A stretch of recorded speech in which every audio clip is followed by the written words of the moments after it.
सिद्धांतों से और बड़े बड़े धर्मशास्त्रों की व्याख्या से या ग्रंथों से सांसारिक क्षणिक रूप से अपन उससे प्रभावित हो जाते हैं, उसको अपन कहते हैं शमशानी वैराग्य। लेकिन प्रैक्टिकल लाइफ में तो अपन डेली रूटीन की चीजों से अपने को रूबरू होना पड़ता है। तो क्या वो चीजें हैं जिससे अपना जीवन प्रभावित होता है, उसके संबंध में मैंने छोटा सा विस्तार लिखा है और बहुत संक्षिप्त में उसकी जानकारी दूंगा कि व्यक्ति जब जन्म लेता है तो वो उसका प्रारब्ध होता है। प्रारब्ध को अपन कह सकते हैं कि भाग्य किस आधार पर निर्णय होता है, ये थोड़ी सी डिटेल व्याख्या है कि पिछले जन्म का जो कर्म संचय है, आपके पुण्य संचय है, उसके आधार पर आपका प्रारब्ध डिसाइड होता है। तो प्रारब्ध यानी कि क्या, किसी ने बिजनेसमैन का जन्म लिया तो वो उसका प्रारब्ध हो गया कि उसको व्यापारी करना है। किसी ने डॉक्टर का जन्म लिया तो वो डॉक्टर का ही एक उसकी स्वाभाविक वो रहेगी कि वो उसी में अपने उसको आगे बढ़ाएगा। कोई आर्मी में था तो वो आर्मी में ही जाएगा। मतलब जिस तरह के प्रोफेशन में वो जिसने जन्म लिया, सोनिया गांधी के राहुल ने जन्म लिया तो राजनीति करना ही उनका भाग्य या प्रारब्ध ही कह लो। लेकिन इस प्रारब्ध को जो अपना सर्वश्रेष्ठ कर्म के रूप में समर्पित करता है, जिस रूप में कर्म की जो सर्वश्रेष्ठ व्याख्या को अपनाते हुए अपना बेस्ट आउटपुट उस भाग्य के लिए देता है कि किसी ने बिजनेसमैन क्या भी मान लो जन्म लिया, लेकिन उस बेड़ी को उसने अपने मुकाम तक पहुंचाया, टॉप लेवल पे जिसने पहुंचाया, तो वो अपने उसने कर्म का सदुपयोग किया। तो ये उसने भाग्य को कर्म का सहारा लेके अपने अनुकूल बढ़ाया।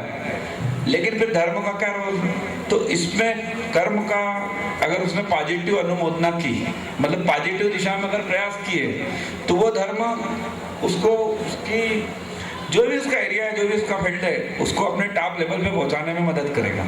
लेकिन वही प्रयास नेगेटिव हो गए तो वही चीज उसके लिए अभिशाप बन जाएगी।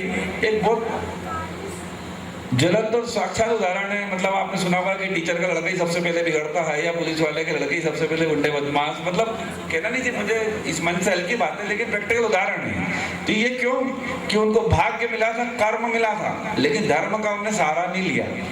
तो बगैर धर्म के अंकुश के कर्म मदमस्त हाथी की तरह हो जाता है, तो जो जिस पर किसी का नियंत्रण नहीं रहता है और व्यक्ति का अपना जीवन अनचाही दिशा में या बगैर किसी लक्ष्य के या इधर उधर विचलित हो जाता है।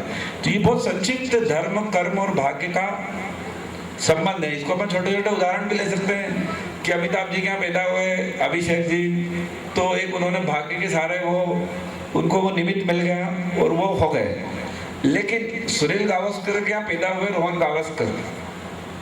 सुनील गावस्कर एक टाइम पे इंडिया में मेरे ख्याल से टॉप लीजेंड थे क्रिकेट के, भीम पितामह उस समय अपन कह सकते थे। तो क्या वो रणजी खेल पाए? जहाँ तक मेरे को तो नहीं ध्यान है कि कोई अभी रणजी खेल पाए। तो क्या भाग्य से ही सब कुछ हो सकता था? नहीं हो सकता था, क्योंकि उन्होंने कर्म उस लेवल पे किए ही नहीं। ये इसी तरह अगर आप फिल्म स्टार के लड़कों को लोग, ऋतिक रोशन का ले लो, तो ऋतिक रोशन ने अपना नाम ऊंचा कर दिया, लेकिन अन्य संतानें जो मुझे पूरे तो याद नहीं, लेकिन धर्मेंद्र के जो सनी देओल या जो भी हैं, ये भाग्य लेके पैदा भी हुए, लेकिन उन्होंने तदनुसार या प्रोपोर्शन टू दैट रेशो कर्म नहीं किया। तो क्या वो उस मंजिल को प्राप्त कर पाए? नहीं कर पाए।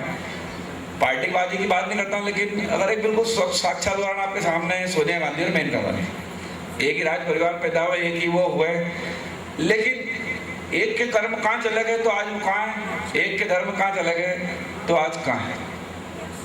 इससे भी बड़ा देखिए, ये तो हुआ कर्म का, लेकिन भाग्य का रोल कितना बड़ा होता है। अगर कोई कांग्रेस या बीजेपी को तो मुझे माफ करें, लेकिन उदाहरण इतने सटीक है कि देना जरूरी है। सोनिया गांधी जी आज सबसे बड़ा भाग्य लेके पैदा हुई, होलसेल कमांडर या जो भी इंडिया की आज वो है, लेकिन क्या उनका भाग्य उनको इजाजत देता कि वो पीएम बन जाए? बताइए, कोई बता सकता आप में से? शायद मेरे ख्याल से इस जिंदगी में तो वो नहीं बन पाएंगे, नंबर 1। तो ये क्या हुआ कि कर्म उनके सब अच्छे, धर्म भी वो सही कर रही है, लेकिन भाग्य उनका साथ नहीं है, तो वो पीएम नहीं बन सकता।